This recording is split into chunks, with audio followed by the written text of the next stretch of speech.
subscribe. Tariq Radio. Like and subscribe.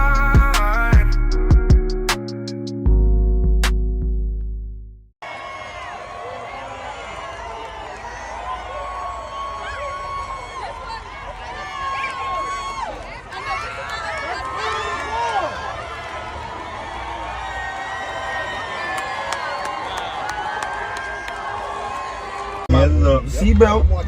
Seatbelt, step out. I'm opening the door. You can take I'm mine opening the off door. of me right here on my right.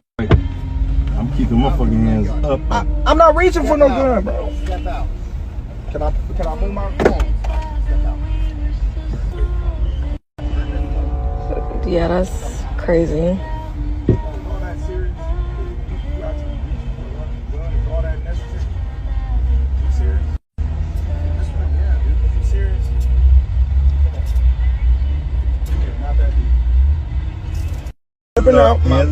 Now let me get some call. Let me talk to the family here. Let me see what's on your mind, ladies and gentlemen. Y'all raise your hand. Let me see what's on the mind. Because we do have a lot of people in here. Respect to you. Let's try Pluto. Mr. Pluto, then we'll get Mac 10 in the building. Pluto, then Mac 10. All right, Pluto, you in here?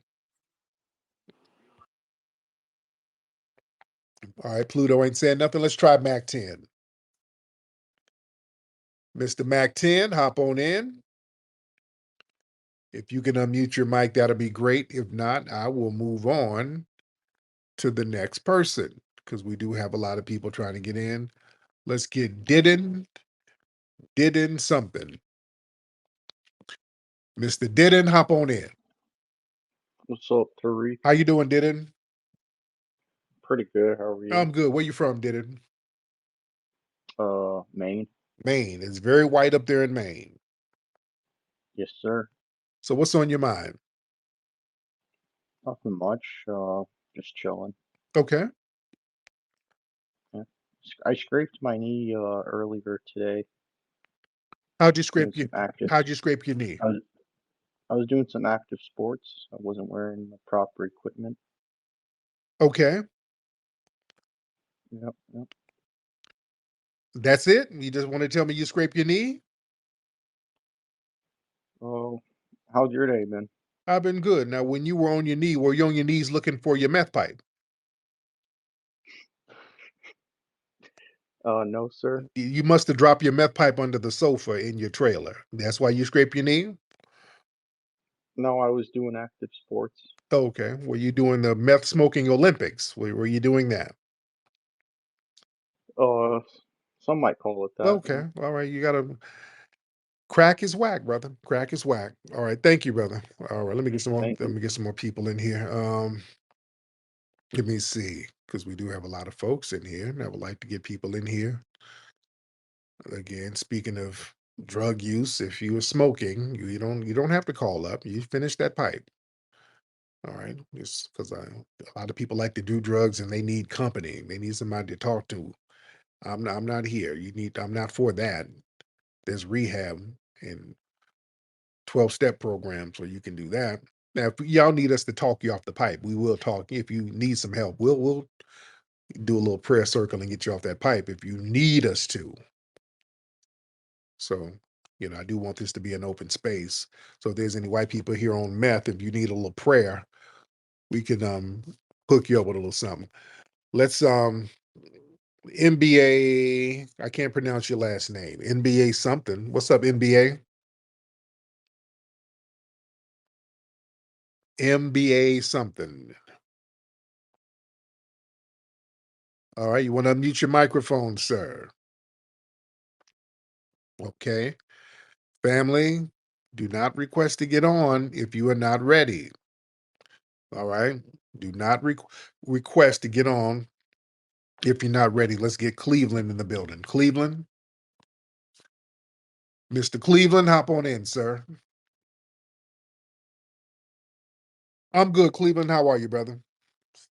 Oh man, I've been listening for a minute, man, and I'm FBA, Yeah. and man, I'm I'm recently um nobody talks about the the Creek Indians that was trying to pass laws in Oklahoma, and I'm a part of that lawsuit. Okay, you a Creek Freeman? Friedman? Oh yeah, and I'm undecided if I really want to be a freedman, because like I say, it's a lot of information out here, and I think that the internet, to these young people, if they just Google stuff, and like I say, I think these white people been lying to us for a long time. So I would advise all young people just to research, just Google anything on Google, and I bet something comes up. So like I said, I've been a fan of yours for a Yes, while, sir. and like I said, I'm from Texas. I just been on everything, immigration, everything, man. And like I say, you doing a great thing, man. And like I say, I'm always listening down here in Yes, Texas. sir, man. I appreciate that. Thank you so much, sir. All right. Um, no, you know what? The brother reminded me of something. Y'all heard about what happened with our good brother Terence Crawford? Y'all heard about what happened to Terence Crawford? This was in I think this was in Omaha, Nebraska. Um, there was a parade. Didn't they have like a parade for him? There was a parade for him celebrating his historic win against Canelo Alvarez. So they had a celebration for him out there. Hold on, let me read what the actual story is. So there was a celebration. He's leaving the celebration for him. Then a race soldier pulls him over. There's a traffic stop. He's with his security team, so the cops gotta know who he is. They know who he is. They know who he is. There's a big parade for him. He's there with his security. They know who he is. So the race soldier pulls a gun out on him, put the gun in his face, has him get out of the car, and detains him. I think he handcuffed him. They ended up letting him go. You know, they didn't ticket him. He didn't do anything. He literally didn't do shit. But the cop said he saw a gun on the floor or something like that. And he was like, "Oh, don't reach for the gun." He was like, "Yeah, I'm not reaching for the gun." So the race soldier, just did some "I might not say so" and pulled him out. And the whole gun thing, seeing a gun, all of them, number one, were legally it was his security team. They had guns. They were all legally um, available to carry the gun. They were legally licensed to have the gun. Also, Omaha, Nebraska is an open carry state. You know, it's an open carry state.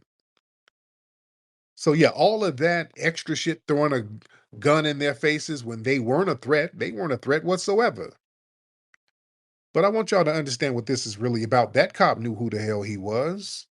I want y'all to understand how white supremacy works, family. They've always done this thing when it came to black champions. Black excellence, boy, it really triggers the rank and file white supremacists. That race soldier, he was like, "I'm going to use my position of authority to really flex my muscles here." They've always done that. Any time with black boxers, especially when they're beating up white opponents or white adjacent opponents, they've always felt the need and desire to punish these people outside of the ring to show their authority. They've done this since Jack Johnson. They literally they criminalized him under the Mann Act. They couldn't beat him in the ring, and he's a rich black man running around here smashing these white women. So they created a law to get him off them damn white women. That Mann Act, and then they put him in jail for the Mann Act. They've always done that to black entertainers, especially black boxers. There's something real particular about that, even with Muhammad Ali stripping him of his title for resisting the Vietnam draft. and threatening to send him to jail. Yeah. So many others. Tyson, putting him in jail. They put Mayweather in jail. Remember, they had Mayweather in jail. Didn't they try to say it was like he was in jail for like 90 days or something like that? They had to humble him. They always do that. See, boxing is a direct symbol of racial supremacy anxiety. See, boxing is a unique thing because it's a one-on-one contest with equal rules. See, when something is one-on-one and the rules are right there up front, Black people are going to excel. When it's equal and the rules are right there up front and you have to abide by the rules, most likely we're going to win. See, the thing is, outside dealing in the system of white supremacy, there's different rules. There's one thing on paper, and there's some other rules that's off paper. And then we don't understand the rules, but then white people understand the rules. There's this shit they know through osmosis. So we got to understand the double rules are outside of the sports arena. You got what's on paper, the laws that pretend to be equal and neutral, and then you have the common law of white supremacy, which is really the law of the land, and it's a law and it's a set of rules that all the other white supremacists who are in power understand, and that's what they practice. See, that's how they get us. So we got to understand how racism works. Racism didn't disappear, they just took it off paper. You understand?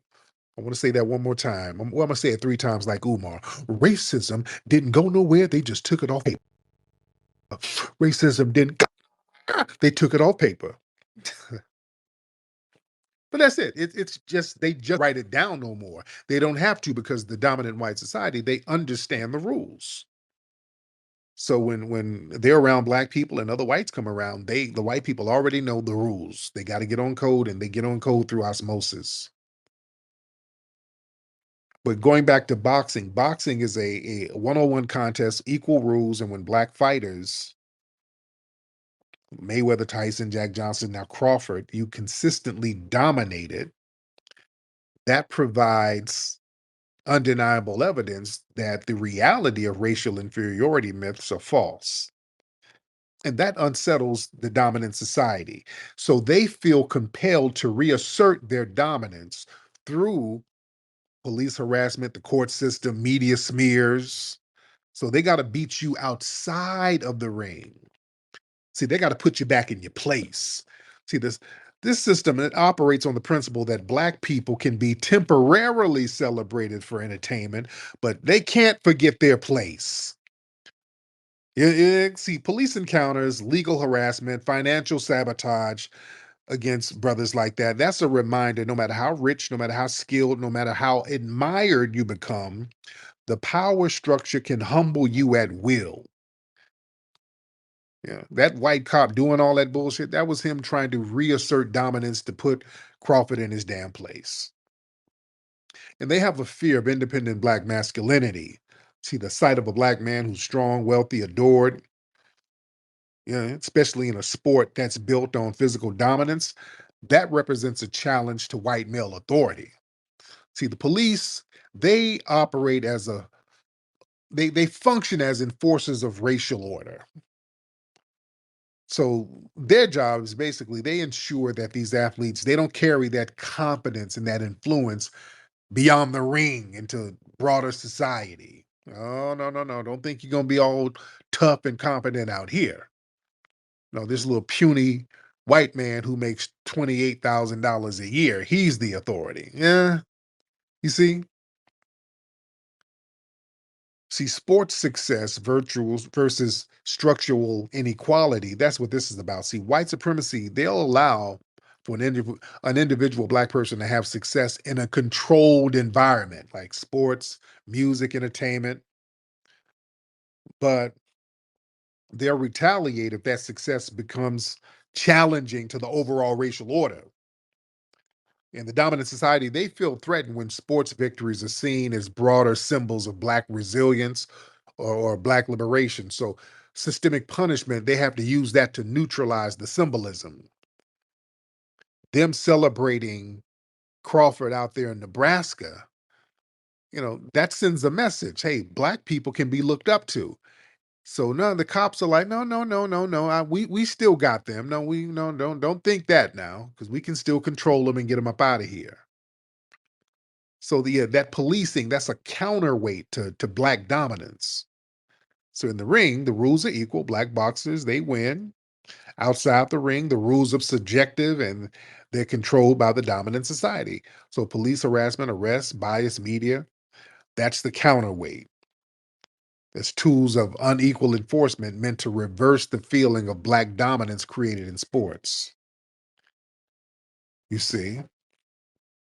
And the thing is, the mindset of the white supremacists, when they view black athletes, they look at them as modern day gladiators. They can entertain, but they gotta do it under strict control. So the transition from celebrated sports figures to criminalized target, that's not an accident. That's the system's way of keeping the most successful black men one step away from being treated like every other black man under white domination. Yeah. So that's a reminder to us, to the collective black community. So when they target these athletes, that's a form of buck breaking. That's what they do. They get the big Negro on the block and just make an example out of him. This is your guy right here. You celebrating him? He just won a big victory in the world of boxing, and you're giving him a parade. Well, watch what we do. All right, we done gaffled him up and put him in cuffs for nothing. So don't you guys get too uppity. All right, know your place. So that shows the insecurity of white supremacy. It's a very insecure phenomenon. But that's what we're dealing with out here, ladies and gentlemen. Now, who is that? This look like one of these racist pages right here. Tyrone. What's up, Tyrone? Is this one of these racist pages? Tyrone, unmute your mic. Mr. Tyrone, you can speak. All right. Tyrone ain't trying to say nothing. My name? All right.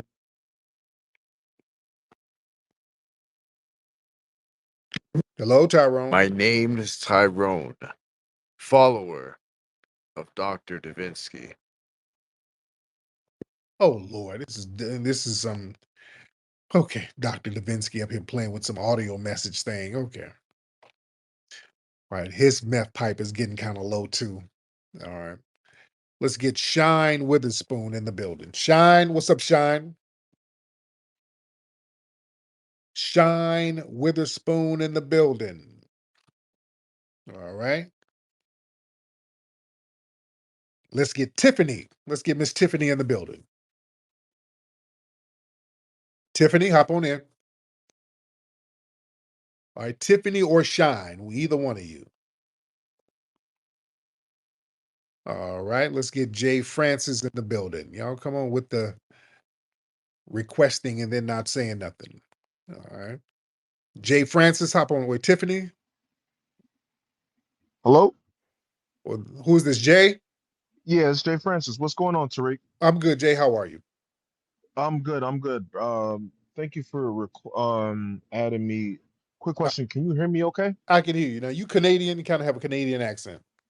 Nah. I'm not. I was born in America. All my people, they're from Jamaica. I'm a long time listener. I genuinely fuck with you heavy. Excuse my language. I know No we got problem. kids here. No problem. I definitely rock with you heavy, man. You have put me on a lot of game, and I just want to just give you your kudos. I'm an ally. I'm not Yes. a tether. I'm Good. not a tether at all. Honestly. But to be completely frank with you, you're like everything that you've been saying, like about like the Caribbeans, for instance, like I can condone all of that. Like I can honestly be honorable and let all your listeners know that what you're saying is completely true. What I mean by that is all of your like for instance, like my parents, I'm living through this, and even family members, they kind of have some type of disdain towards and disregard towards foundational Black What Americans. did you hear growing up? What were some of the things they were telling you? Don't be like the um don't be like the normal Black Americans, be Jamaican. Hmm. Hmm. literally. And and I love my parents to death. Like I'll go to bat for them. I'll kill over them, whatever. Honestly, but those are the things that I've heard. And then also, another thing that I also heard, because microphone check also, definitely put me on. I also heard, like, my dad used to tell me, and like other Jamaicans as well, relatives or whatever, they used to tell me, they were like, the Jamaicans started like hip hop and all that narrative that you clarified Right. in microphone check and everything. Yes. So it's been a long time coming. I don't want to be too long-winded. I know you got other people that are trying to request everything. But I really just wanted to kind of like clarify all that. No doubt. Like No everything that you're saying is 100% the truth. And keep doing what you're doing, man. respect, man. I appreciate that. Thank you so much, brother. Tiffany, hop on, Tiff. Yeah, I'm still here. I just let Jay go because I know we kind of jumped over each other. So I was like, I'm just gonna sit back and wait.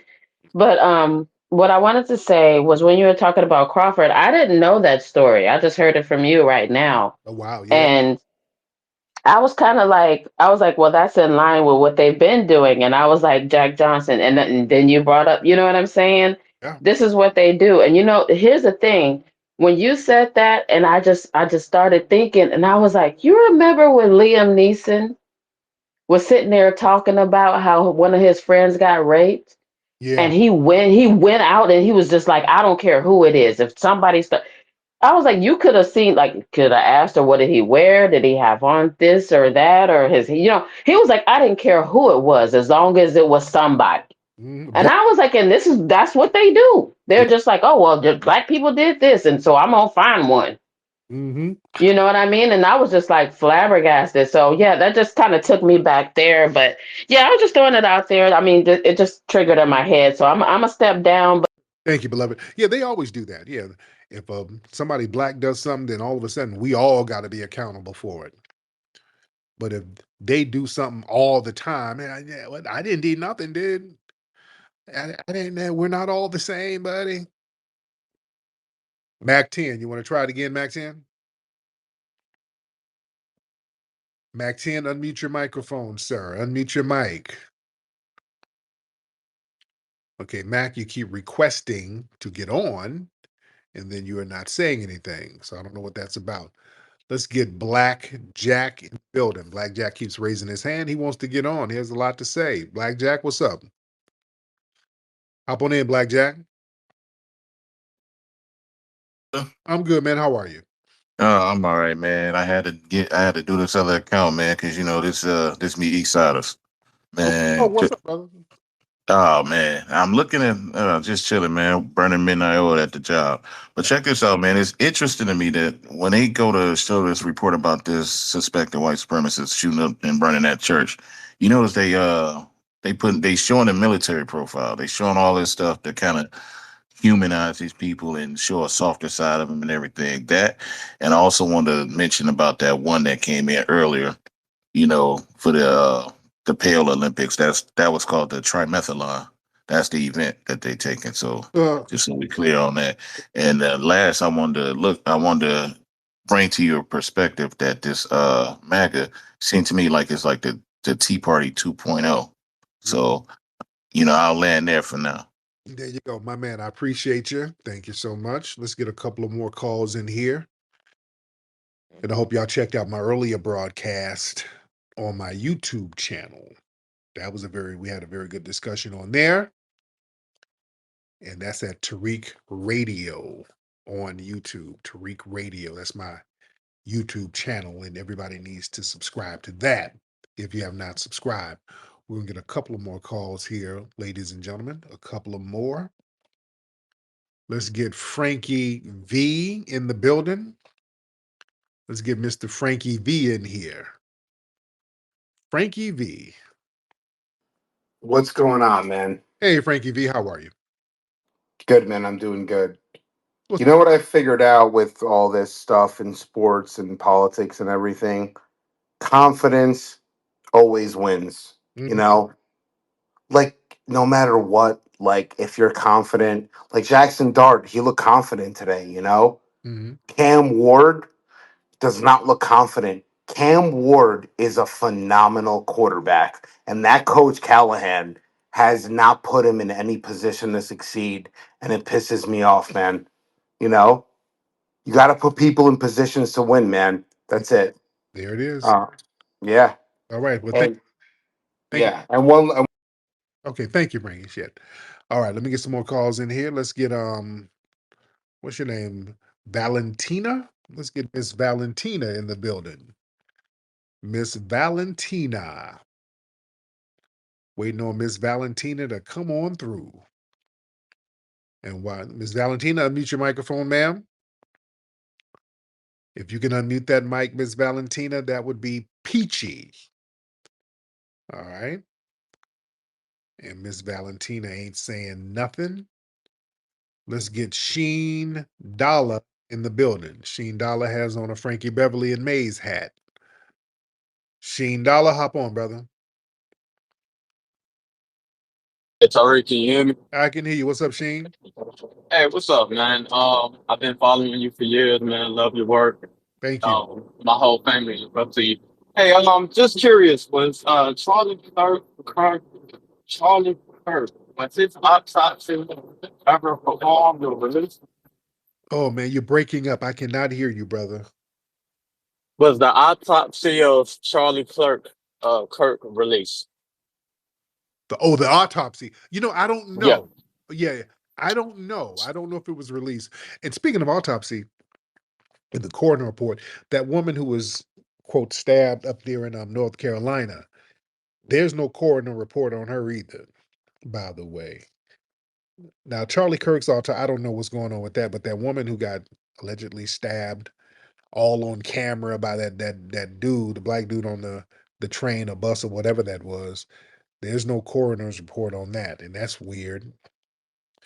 Valentina, you want to get on? All right, going once, going twice. Valentina, let me get you up out of here because she ain't saying nothing. We're gonna get one more call in here. Y'all raise your hand. We're going to get one more good call in here. So y'all raise your hands so we can get that call. Let's see, brother McCall, Sister Brooke in the building. All right, let's get True You. Let's get True. Hop on, True. I can hear you. What's going on, True? First of all, I just saw microphone check. I wanted to say it was phenomenal. Thank you so much, brother. I appreciate that. Absolutely phenomenal the way that you made a documentary about Black music and the fashion of documentaries. Yes, sir. So I wanted to say that. I appreciate. Also wanted to say, ask you a question. Really, Yeah. do you think that it'll be beneficial for Black people to like organize heritage groups based off of certain specific things within Black culture?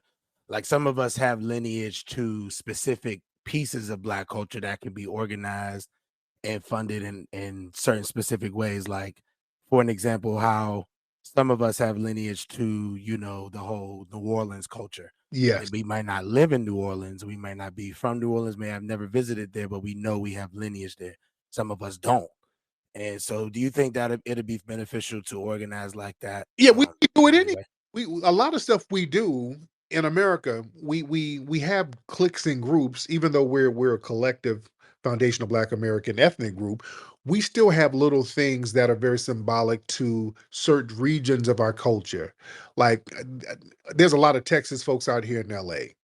And there's a guy who has a Texas style barbecue joint not too far from the museum. So that's something.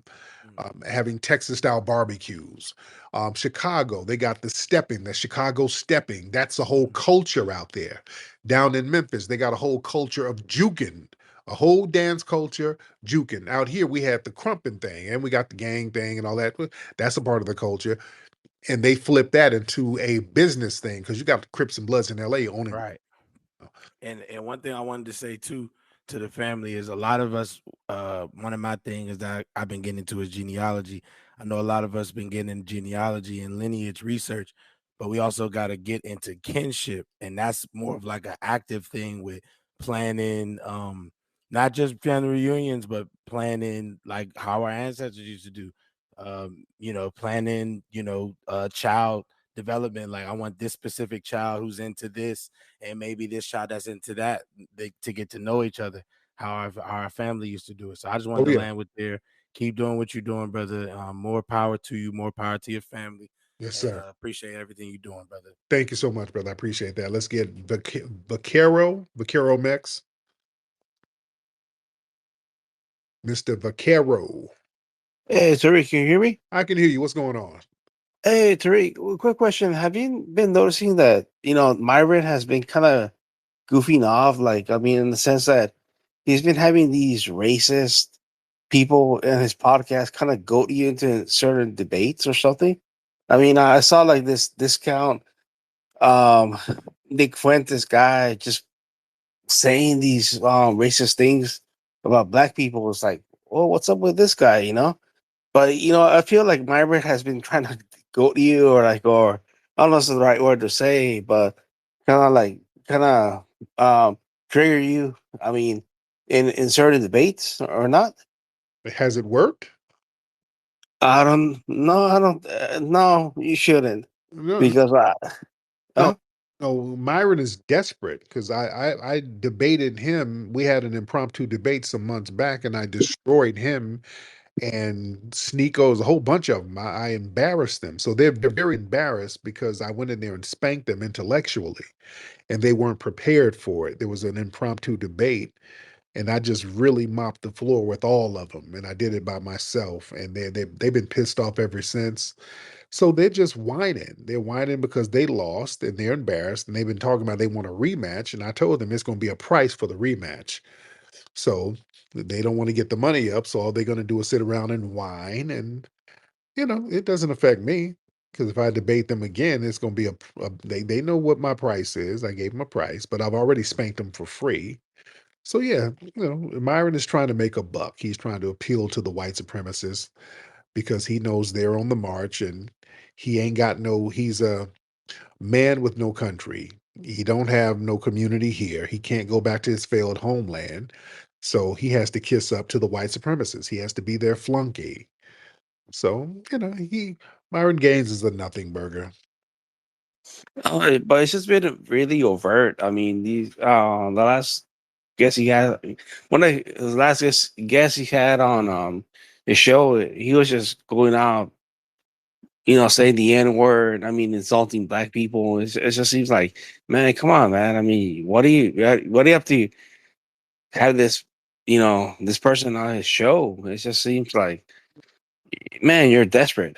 I mean, No, to kind of create content. right now, I don't watch Myron Gaines. Now, what's so good about Myron Gaines that makes you want to tune in? Why you want to tune in to Myron? Well, he's been speaking a lot about the Gaza, genocide, Palestine, certain things. Yeah, you don't Things. you don't give a shit about no Gaza. You're Hispanic. Well, you don't care about that. Well, what do you mean? I mean, Do you really uh, you really care about that? in the sense, like, yeah, I kind of do. In a sense, like, you know what? If you really I care just about that, there's more reputable sources you can get information from except Myron damn Gaines. There's a lot of reputable sources who keep up on what's going on in Gaza. Not no Myron damn Gaines. That's not who you go to for reputable news about Gaza. So what else you listen to him for?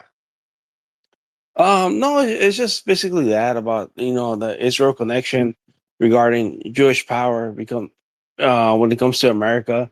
I mean, it's just like, what, at the end of the day, it's America that funds Jewish power in America. I mean, that funds Israel, the war machine, and at the end of the day, it's really a genocide that's going on out there. I mean, and few people dare to speak of it. I mean, it's just like it is what it is. I mean, Piers Morgan doesn't speak of it. I mean, CNN, MSNBC doesn't speak of what's going on really going on in Gaza. That it's becoming a genocide. That's all. I mean, basically, but then he kind of turns to other things when it comes to Myron Gaines. Like, oh shit, now it becomes like really white supremacist kind of stuff. No, hold on. Let me get my brother the Black Receipt in here to chime in. My brother the Black Receipt wanted to come in. Black Receipt, what's up, brother?